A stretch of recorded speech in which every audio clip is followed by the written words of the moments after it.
am writing this from the back of a police van. My hands are cuffed, and even the policeman is in shock. My name is Mrs. Adebayo. 3 years ago, my husband, Femi, told me he had secured a full scholarship for our daughter, Tolu, to study medicine at the University of Toronto in Canada. Babe, our daughter is going to Canada. My God, my child will become a doctor! We organized a Thanksgiving service in church. I danced like a woman whose prayers had finally been answered. I told everyone my daughter was going abroad to become a doctor. I had never been prouder. I packed her bags myself. Thick winter jackets for the snow. Dried fish. Melon seeds. Gary. Everything I thought she might miss from home. I cried while folding her clothes, but they were tears of joy. The day she was leaving, I wanted to follow them to the airport. But Femi refused. You will cry too much and embarrass her. Let me take her alone. I believed him. I stood at the gate waving, watching them drive away. I didn't know that was the last day I would see my daughter as herself.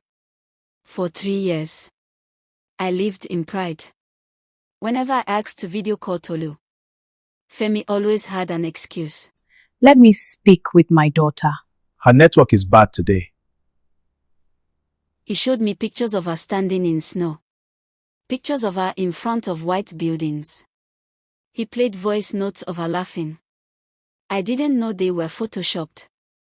I didn't know those voice notes were old recordings.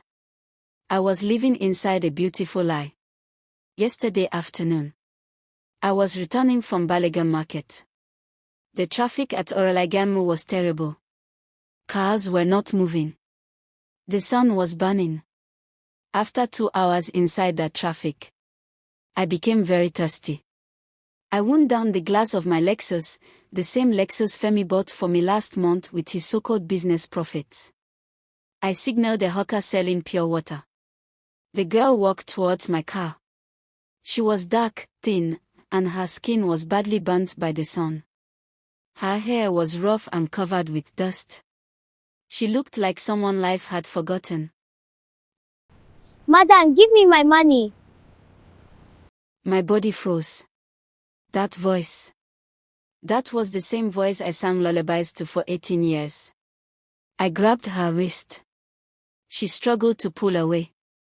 But then I saw it. The strawberry-shaped birthmark on her neck. And the scar on her eyebrow from when she fell off her bicycle. That girl was my daughter. My Canadian medical student was selling pure water in traffic.